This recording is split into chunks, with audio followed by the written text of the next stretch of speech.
பேர் தேங்காய் கரூரில் இருக்கேன். உழைக்கும் மக்கள் விடுதலை கழகத்தின் நிறுவன தலைவராகவும் கோயநாயக்கர் விடுதலை கழகத்தின் தலைவராகவும் இருக்கேன். ஃபஸ்ட்டு என்னை பற்றி நான் சொல்லிக்கிறேன். 25 ஆண்டுகளாக நம்ம கோயர் சமுதாய மக்களுக்காக பணியாற்றி வருகிறேன். அதில் என்னென்ன நான் செஞ்சுருக்கேன் அப்படின்னு சொன்னால், முதல்ல 1999 என்னுடைய பயணம்.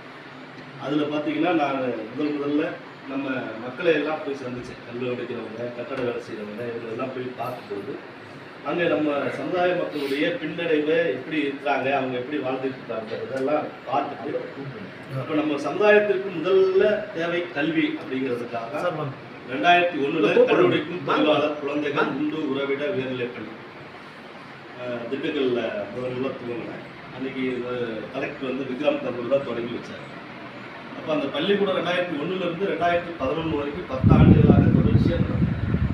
அந்த 10 ஆண்டுகள் நடத்தினா நிச்சயமாக அரசு உதவி பெறும் ஒரு பள்ளியாக வரும் அப்படிங்கிற நம்பிக்கையில் நாங்கள் எல்லாமே கொஞ்சம் எல்லாம் வசூல் பண்ணி வாத்தியார்களுக்குலாம் சம்பளம்.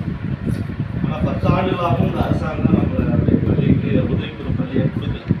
அதுக்கு மேலே வந்து என்னால் நடத்த முடியல. அதுக்கப்புறம் அந்த பள்ளிக்கூடம் இன்றைக்கி 4 ஏக்கர் 24 சென்ட் அப்படியே. அதுக்கப்புறம் பார்த்தீங்கன்னா சமுதாய பணிகளில் இறங்கும். பள்ளியை முடித்ததுக்கப்புறம் சமுதாய பணிகளில் இன்றைக்கி குவாரியில் கொத்தடிமையாக வேலை செஞ்சுட்டு இருக்காரு. அட்வான்ஸ் வாங்கிட்டு 5000 10,000 அட்வான்ஸுங்கிற பேரில் நம்ம ஆட்கள் கொத்தடிமையை வேலை பார்த்துட்டு இருந்தாங்க. அந்த கொத்தடிமையிலேருந்து ஒரு 350 தொழிலாளர்களை மீட்டெடுத்தோம். அந்த 350 தொழிலாளர்களை மீட்டெடுத்து அரசு பரம்போக்கு கல்குவாரி எங்கெங்கே இருக்கோ அவங்களுக்கு அரசாங்கம் கொடுக்குற நம்ம சலுகைகளை பயன்படுத்தி அவங்களுக்கு குவாரி எடுத்து கொடுத்தாங்க. குவாரி எடுத்து கொடுத்து அந்த குவாரியில் வர்ற வருமானங்கள் கொஞ்சம் கொஞ்சமாக வசூல் பண்ணி அவங்க ஒரு 2 ஏக்கர் இடம் வாங்கி அவங்க அங்கே வீடு கட்டி அதுக்கு நம்ம சமுதாயத்துடைய பேர் வச்சு எல்லாம் பண்ணிக்கிட்டு இருக்கோம். அதுக்கப்புறம் தொடர்ச்சியாக இந்த ஆட்சியாளர்கள், இந்த அரசியல்வாதிகளில் நாங்கள் ஒவ்வொன்றா சந்திப்போம். 2001 கலைஞர்லேருந்து போய் பார்ப்போம். இது மாதிரி எங்கள் சமுதாயத்துக்கு போயர் நல வாரியம் கொடுங்க, கல்லுடைக்கின்ற தொழிலாளர் நல வாரியம் கொடுங்க.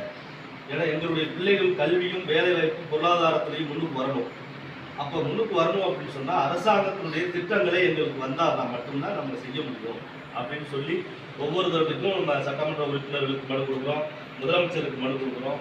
ஆனால் யாருமே வந்து சட்டமன்றத்திலையும் பேசுறதில்லை, நம்மளுடைய கோரிக்கையிலையும் நிறைவேற்றுறதில்லை. ஆனால் நம்மளுடைய கோரிக்கைகளை மட்டும் என்ன பண்ணுறாங்க, இவங்க தேர்தல் அறிக்கையில் கொண்டு வந்துடுறாங்க. நாங்கள் ஆட்சிக்கு வந்தால் கோயர் நலவாரி அமைப்போம், கோயர் பண்டி கொண்டா ஒருங்கிணைத்து கோயர் என்ற பெயரை உருவாக்குவோம், கல்லூரிக்கு தொழிலாளர் நலவாரியை உருவாக்குவோம் அப்படின்னா தேர்தல் அறிக்கையில் கொண்டு வர்றாங்க.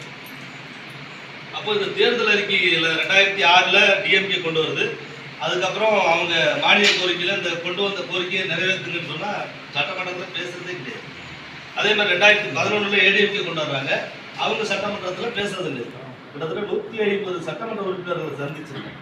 அதில் கம்யூனிஸ்ட் சட்டமன்ற உறுப்பினர் 9 பேருக்கு கொடுத்துருக்கு, யாருமே பேசல. இப்போ இதுக்கு அப்புறம் தான் நான் யோசித்தேன். ஏன்னா இது நம்ம சங்கமாக இருப்பதை விட இந்த ஆட்சியாளருக்கு மத்தியில் சவால் விடக்கூடிய ஒரு இடத்துல நம்ம நிற்கணும் அப்படின்னு சொன்னால் அரசியல் அந்த அரசியல் இருந்தால் மட்டும்தான் இந்த சமுதாயத்துடைய அத்தனை உரிமைகளையும் அல்லது பேசையாவது முடியும். ஒரு சங்கம் அதுக்காக பயணிச்சு முடியல அப்படிங்கிற பக்கம் 2019 உழைக்கும் அப்படிங்கிற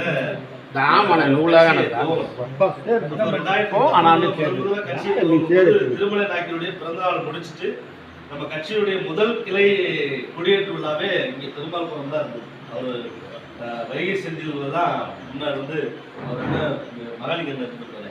வைகை செந்தில் மகன் தான் தெரியும். அதே மாதிரி மகாலிங்கன் தான் உங்களோட சேர்ந்து பஸ் முத கிளை கூட்டம் இங்கே கொடியேற்று விழான்னு. அப்புறம் அதுக்கப்புறம் அப்படியே ஒவ்வொரு செயல்பாடு நம்ம மக்களுடைய பிரச்சனைகள் எது எது இருக்கோ அவங்கெல்லாம் போய் பண்ணிக்கிட்டு இருந்தோம்.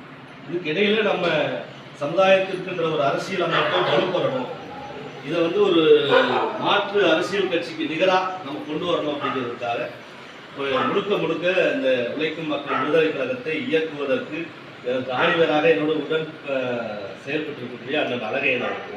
இப்போ அவர் தான் வந்து இது ஒரு முதல் கட்டமாக எடுக்கிறார். நான் அந்த பாராளுமன்ற தேர்தலில் கூட கரூர் தொகுதியில் போட்டியிடலாம்னு நான் யோசிச்சுட்டு இருந்தேன். அப்புறம் அண்ணன் ஃபோன் பண்ணி கேட்டார், நீங்கள் என்ன முடிவு எடுக்கலாம்னு இருக்கீங்க அப்படின்னு. இப்போ நான் சொன்னேன் இந்த மாதிரி விஷயம் அப்படின்னு. அப்படி இருக்கும்போது இல்லை ஒரு யோசனை சொன்னார், நம்மளுடைய உரிமைகளையே கொடுக்காத இந்த ஆட்சியாளர்கள் மத்தியில் நம்ம ஏன் ஓட்டு போடணும், அந்த ஓட்டை புறக்கணிப்போம் அப்படிங்கிற ஒரு முடிவு எடுப்போம் அப்படிங்கிறது ஒரு ஆலோசனையாக எனக்கு வச்சார். அது நல்லதாக பட்டது. ஏன் நம்மளுடைய உரிமைகளுக்காக இத்தனை ஆண்டுகள் நம்ம மாறி மாறி ஏடிஎம்கேக்கும் டிஎம்கேக்கும் ஓட்டு போட்டுக்கிட்டு இருக்கிறோம். ஆனால் இவங்க யாருமே நம்மளுக்கு செய்கிறதில்ல. நம்ம ஏன் ஓட்டு போடும்? ஏன்னா நம்ம இப்போ ஒரு ஸ்ட்ராங்காக இருந்தோம்னா நம்ம நின்று கூட அவங்கள்ட்ட தகுதியை காட்டலாம். இப்போ நம்ம பல வகையில் பிரிந்து இருக்கிறனால நம்ம இந்த இதை ஒரு எடுப்போம் அப்படின்னு சொல்லி அண்ணனுடைய ஆலோசனைப்படி தொடர்ச்சியாக நம்ம கரூரில் கூட்டம் நடத்தலாம். அந்த கூட்டத்தில் முடிவெடுத்தோம். தமிழகம் முழுவதும் வாழ்ந்துட்டு இருக்கிற 50 லட்சம் போயர் சமுதாய மக்கள் எங்களுடைய கோரிக்கைகளை வழங்காத அந்த ஏடிஎம்கே டிஎம்கே கட்சிகளுக்கு எதிராக நாங்கள் தேர்தலை புறக்கணிப்போம் என்பது உழைக்கும் மக்கள் விடுதலை கழகமும் போயநாயக்கர் இளைஞர் தரவு முடிவு அப்படின்னு சொல்லி தீர்மானமாக கொண்டு வந்தோம். அது பத்திரிகையிலையும் டிவிலையும் பயங்கரமாக ஆச்சு. அதுக்கப்புறம் திருச்சியில் அவர் அண்ணன் கேஎன்ஆர் அவர்களுடைய தலைமையில் திருச்சியில் பத்திரிகையாளர் சந்திப்பு தேர்தல் புறக்கணிப்பு கூட்டம் வந்தோம். அங்கேயும் நல்ல ரீச் ஆச்சு. அதுக்கப்புறம் 3ஆவதாக நம்ம தேனியில் தான் அந்த புறக்கணிப்பு கூட்டம் நடத்துறதா இருந்தோம். ஆனால் அந்த கூட்டம் எப்படியோ உளவுத்துறைக்கு ரிப்போர்ட் போய் அங்கே வந்து நடத்தக்கூடாது அப்படின்னு சொல்லி பண்ணிட்டாங்க. அதுக்கப்புறம் வந்து நம்ம இங்கே பெருமாள்புரத்தில் வந்து பேனர் வச்சு நம்ம பேசணும். இப்போ இதுக்கு இடையில தான் நம்மளையே தேடி வர்றாங்க. யார் வர்றாங்க? கொங்கு நாடு மக்கள் தேசிய கட்சி ஈஸ்வரன் அவங்க தலைமையில் ஒருத்தர் ஃபோன் பண்ணி கேட்குறாங்க. ஏடிஎம்கேலேருந்து பேசுகிறாங்க. இவங்க 2 பேர்த்தையும் பேசிகிட்டு இருந்தோம். அதில் வந்து ஏடிஎம்கே வாங்க பேசலாம் அப்படின்னாங்க.